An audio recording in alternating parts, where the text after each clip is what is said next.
can't seem to convert a lot of field goals, and then we are getting ourselves on the free throw line.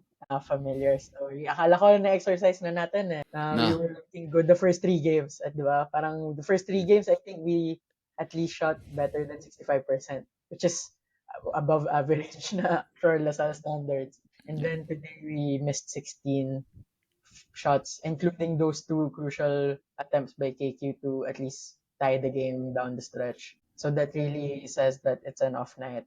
And then at the same time, we're allowing UE some good looks outside, and they're converting. Ewan ko kung magpapakita pa ulit si Welo Lingo-Lingo ng ganyang shooting display this season. He will in the second round against LaSalle. In the second round against LaSalle. He shows up again.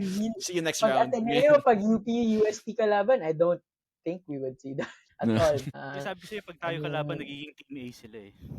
Oo, di ba? Oo. They turn into the Parang Golden State Warriors nga. inuulit nila yung Warriors versus Celtics nung previous, not so long ago na finals.